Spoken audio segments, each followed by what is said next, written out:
राधे राधे दोस्तों, जय श्री कृष्णा। एक और नए ब्लॉग में आपका स्वागत है। एक बार फिर से मथुरा धौलीप्याऊ रेलवे ग्राउंड में लग चुका है ब्रजरज उत्सव, जो कि हर साल लगता है। हर साल ये मेला नवंबर के मंथ लगता है, पर इस साल यह मेला 25 अक्टूबर से लग चुका है, जो कि 5 नवंबर तक चलने वाला है। मतलब यह मेला आप हर साल दिवाली के बाद एंजॉय कर सकते हैं। यहाँ एंट्री बिल्कुल फ्री है, बस आपको पार्किंग के लिए पे करना पड़ेगा।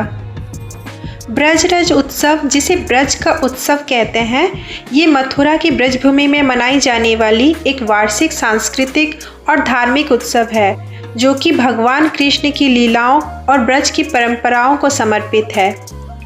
तो चलिए आपको भी ले चलते हैं ब्रजरज उत्सव में। लेकिन उससे पहले दोस्तों, अगर आप चैनल पे नए हैं तो प्लीज़ चैनल को सब्सक्राइब ज़रूर कीजिएगा। यह एक 11 दिवसीय उत्सव है, जिसका शुभारंभ यूपी सरकार के मंत्री चौधरी लक्ष्मी नारायण और सांसद हेमा मालिनी ने किया था। यहाँ से कर ली है हमने एंट्री, और एंट्री के साथ ही आपका दिल खुश हो जाएगा इसकी खूबसूरती देखकर। हर साल इस उत्सव में कुछ न कुछ नई चीज़ें देखने को मिलती है, जो कि यूनिक होती है। लास्ट ईयर इसमें आईफिल टावर बना हुआ था, जो कि इस साल नहीं देखने को मिला। लेकिन ऐसी बहुत सारी चीज़ें हैं जो यहाँ देखने के लिए यूनिक चीज़ें थी। तो जैसा कि ये उत्सव एक सांस्कृतिक और धार्मिक उत्सव है, तो राष्ट्रीय स्तर पे अपनी प्रस्तुति देने के लिए बहुत सारे कलाकार आए हुए थे, और एंट्री के साथ ही इनका कार्यक्रम भी शुरू हो गया था। और हमने भी इस कार्यक्रम को बहुत ही ज़्यादा एंजॉय किया।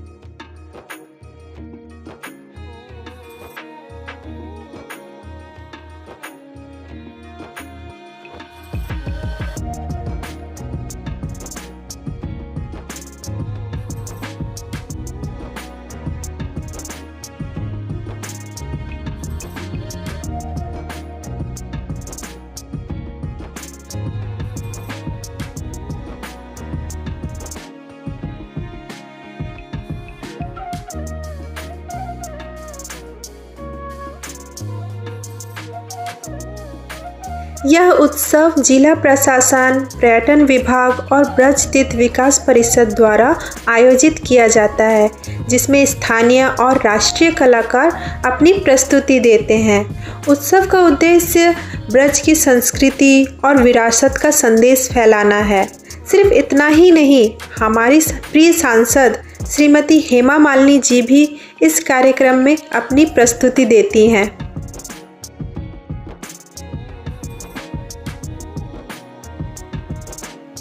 और हम एंजॉय करने लगे थे इस उत्सव को। खासकर बच्चों ने बहुत एंजॉय किया। शाम 7 बजे से स्टार्ट हो गया था यह उत्सव। 2022 से हर साल यह उत्सव लगता आ रहा है, और हम हर साल इस उत्सव में ज़रूर शामिल होते हैं। इस उत्सव की साज सजावट इतनी भव्य होती है कि हर साल हमें आना ही पड़ता है। यहाँ पे हम मजबूर हो जाते हैं। शायद ही इतना सुंदर और इतना अच्छा उत्सव और किसी राज्य में होता होगा, पर यह ब्रज का उत्सव है और ब्रजरज उत्सव है, तो ज़रूर भव्य तो होना बनता ही है। यहाँ अलग अलग कृष्ण की थीम पर सेल्फी पॉइंट है, जहाँ पे लोग सेल्फी ले रहे थे, और सामने था स्टेज। डेकोरेशन तो हमें अपनी ओर आकर्षित कर ही रहा था, पर बच्चों के लिए भी यहाँ है बहुत कुछ। यहाँ है मंकी मैन, जिसने न सिर्फ श्रेष्ठ के साथ हैंडशेक किया था, बल्कि उसकी मोटर बाइक भी ले ली थी।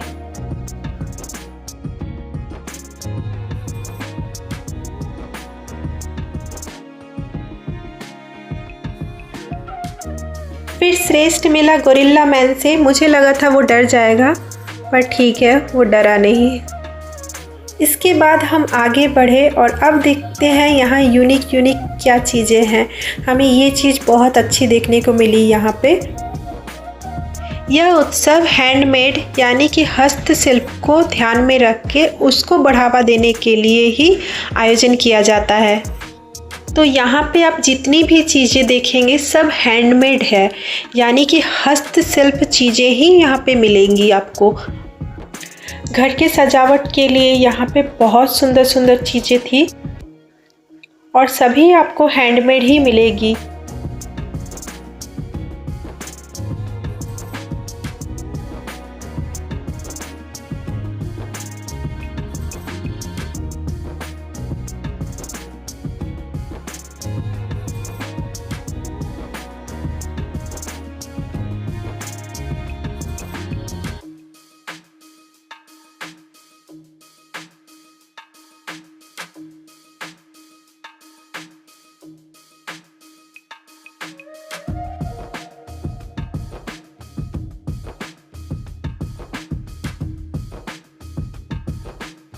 और यहाँ पर था हैंडमेड सेरेमिक प्रोडक्ट। ये इतना कलरफुल था कि लोगों को अपनी ओर अट्रैक्ट कर रहा था। वाकई में ये बहुत खूबसूरत थे। और इनमें से जो मुझे सबसे ज़्यादा पसंद आया वो है ये शंख। इसकी डिज़ाइन मुझे बहुत अच्छी लगी। लाफिंग बुद्धा भी था और अच्छा लगा ये पंप वाले हैंड सैनिटाइज़र बॉटल्स। घर को सजाने के लिए है यहाँ पर बहुत सारे फ्लावर पॉट्स।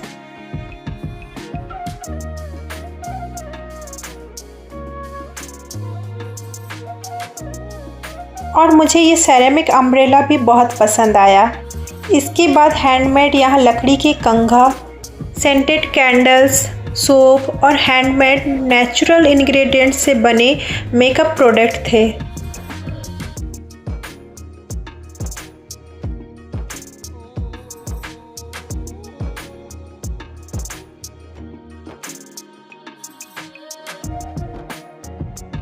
ये सारी चीज़ें लकड़ियों की बनी हुई थी। होम डेकोर के लिए ये नीटिंग से बनी वॉल हैंगिंग थी जो कि वॉशेबल थी।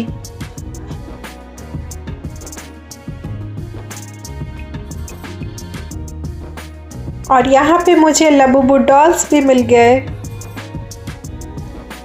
फिर हम गए खाने के स्टॉल की तरफ। यहाँ पे पिज्ज़ा, स्वीट कॉर्न, तंदूरी चाय और पाव भाजी, समोसे, मोमोज सब कुछ था।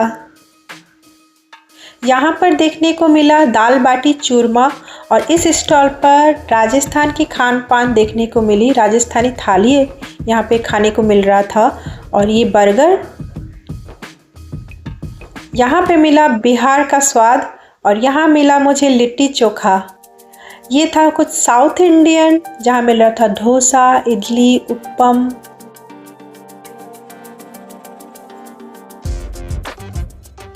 डोसा से पहले हमने लिट्टी चोखा ट्राई किया और बहुत ही इसका गजब स्वाद था। इसका चोखा बहुत ही अच्छा था।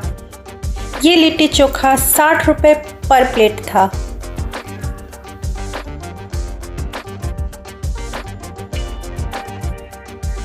उसके बाद हमने खाया पिज़्ज़ा और सबसे अच्छी बात कि यहाँ 50 रुपये में 2 पीस टेक अवे मिल रहे थे। फिर हम आगे बढ़ते गए और हमें देखने को मिला गुजराती ढोकला। और फिर उसके बाद खाया कटोरी चाट पापड़ी। इसका प्राइस भी पर प्लेट 50 रुपीज़। और उसके बाद ट्राई किया हमने ये पोटैटो रोल स्टिक। ये मैं पहली बार खा रही हूँ तो ये भी मुझे बहुत अच्छा लगा। ये 100 रुपीज़ का था। और यहाँ पे मिल रहा था चाउमीन, चाट, दही बड़े और पाव भाजी।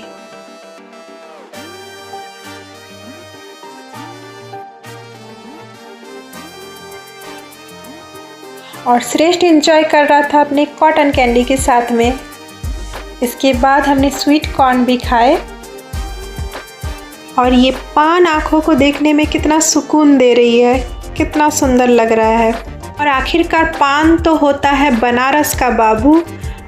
और ये बिल्कुल ताज़ा पान था, मतलब इसको खाने से बिल्कुल भी कड़वाहट नहीं था।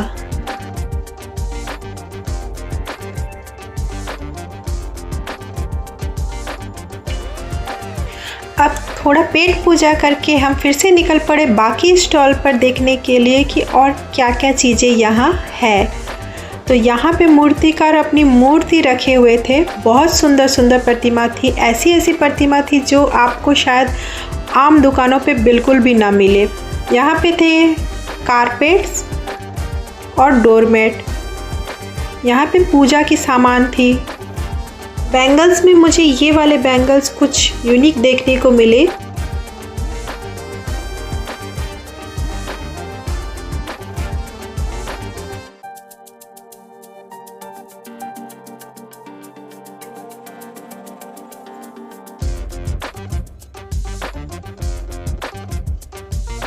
इस जगह पे देखने को मिला ये घोड़े, हाथी और बाघ, भालू, चीते, ऊंट सब लकड़ी के बने हुए थे। ये हिरन काफ़ी अच्छे लग रहे थे।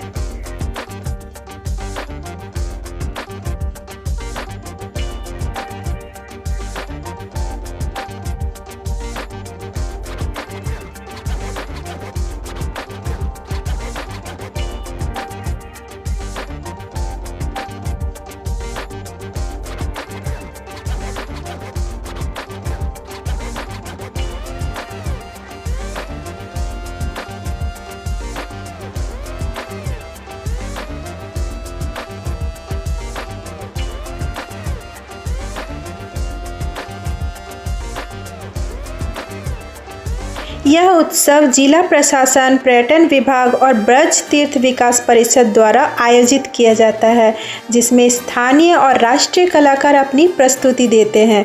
उत्सव का उद्देश्य ब्रज की संस्कृति और विरासत का संदेश फैलाना है। सिर्फ इतना ही नहीं, हमारी प्रिय सांसद श्रीमती हेमा मालिनी जी भी इस कार्यक्रम में अपनी प्रस्तुति देते हैं। उत्सव की प्रस्तुतियों में कवि सम्मेलन, भजन संध्या और अनेक प्रकार के सांस्कृतिक कार्यक्रम जैसे कि नृत्य, नाटिकाएं शामिल है। यह उत्सव ब्रज की कला, शिल्प, संस्कृति और अध्यात्म का संगम है, जो इसे एक अनूठा और सबसे अलग बनाता है।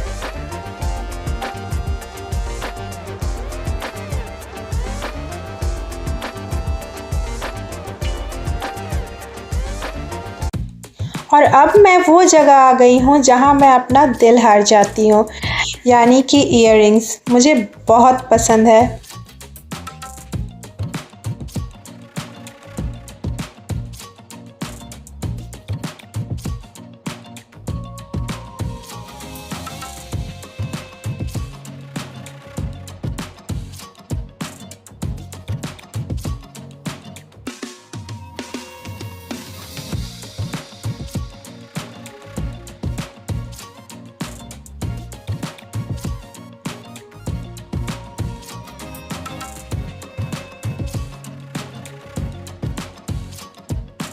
कला और शिल्प में हाथ से बनाई गई वस्तुएं शामिल होती है और इसीलिए ही यहाँ चित्रकला, मूर्तिकला, सजावटी वस्तुएं, चीज़ें और घर में काम आने वाली सारी चीज़ें आपको देखने को मिलेगी।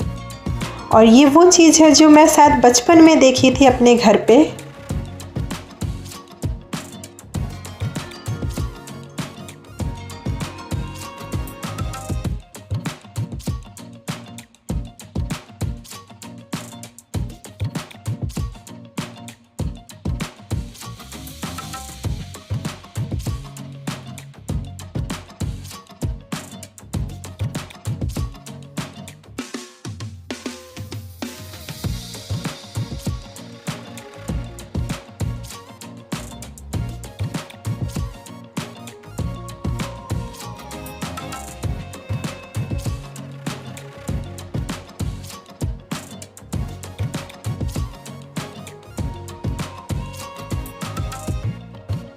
हम तो अपना एंजॉयमेंट कर ही रहे थे, साथ में बच्चों के एंजॉयमेंट के लिए यहाँ झूले लगे हुए हैं। यानी कि अगर आप बच्चों के साथ एंजॉय करना चाहते हैं ब्रज उत्सव, तो ये एक अच्छा ऑप्शन है आपके लिए।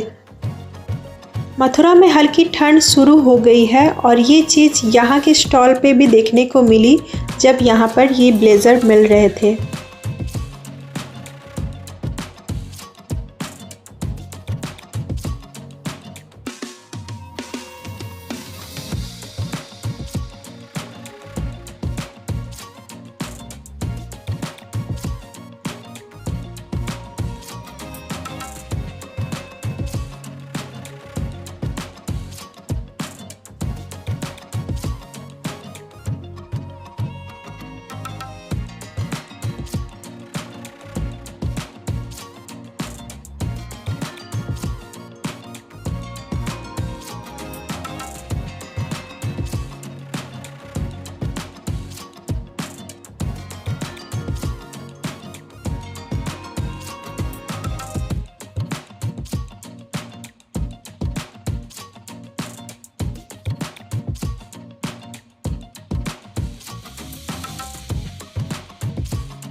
2-3 स्टॉल्स पे हमें ठाकुर जी के सुंदर सुंदर कपड़े देखने को मिले।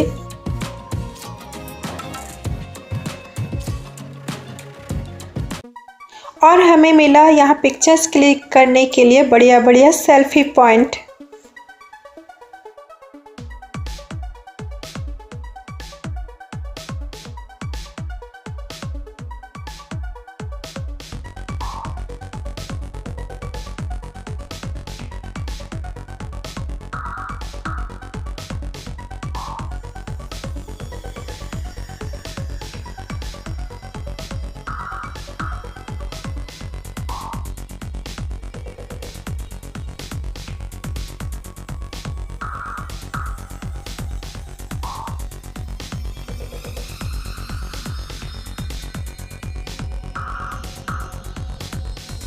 सिर्फ इतना ही नहीं, वीआईपी बिल्ली भी झूला झूल रहे थे।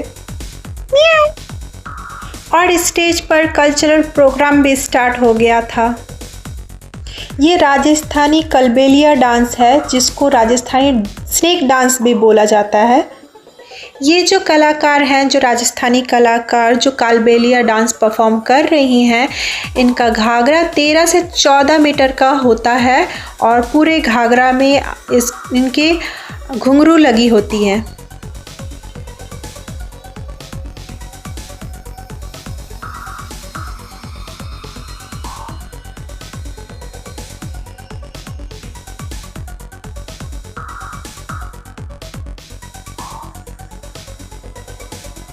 राष्ट्रीय स्तर पर कलाकार अपनी प्रतिभा का प्रदर्शन करते हैं और कई बार हमारी सांसद अभिनेत्री हेमा मालिनी भी जाने माने कलाकारों के साथ प्रदर्शन करती हैं और यह उत्सव और भी भव्य बनाती हैं।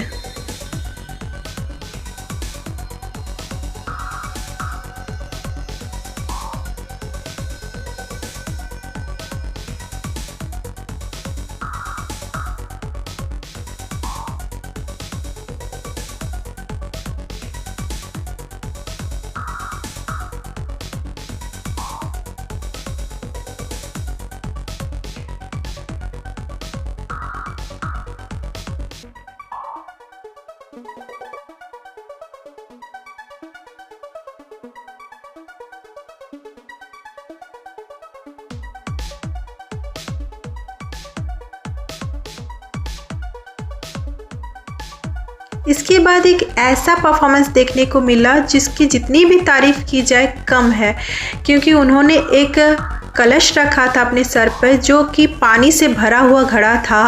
और सबसे पहले सर पे उन्होंने एक कांच का ग्लास रखा था, उसके बाद उन्होंने वो कलश रखा था पानी से भरा हुआ जब उन्होंने परफॉर्म किया।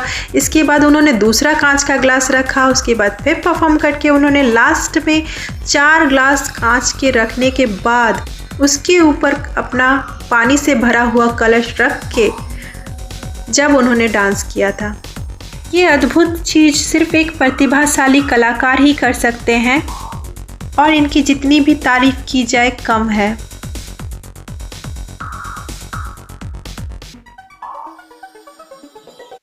ये है मथुरा का ब्रजरज उत्सव। सिर्फ इतना ही नहीं, 25 अक्टूबर से 5 नवंबर तक चलने वाले इस मेले में हर दिन एक नए सेलिब्रिटी, नए कलाकार परफॉर्म करने जा रहे हैं। और इसी बीच 1 नवंबर को सांसद हेमा मालिनी भी अपनी प्रस्तुति देंगे। आई एम श्योर कि आज का ब्लॉग आपको बहुत पसंद आएगा। तो अगर आप चैनल पे नए हैं, मैं आपको फिर से याद दिला दूं कि मुझे सब्सक्राइब करना ना भूलें। अगर आपने बेल आइकन नहीं दबाया है तो प्लीज़ बेल आइकन भी प्रेस करें ताकि मेरे नए वीडियो पे आपको नोटिफिकेशन मिल जाए। और आज का वीडियो मैं यही दी एंड करती हूँ। मिलते हैं बहुत जल्द मेरे नेक्स्ट वीडियो के साथ। तब तक के लिए बाय बाय, टेक केयर, स्वस्थ रहिए और मस्त रहिए। Thank you for watching.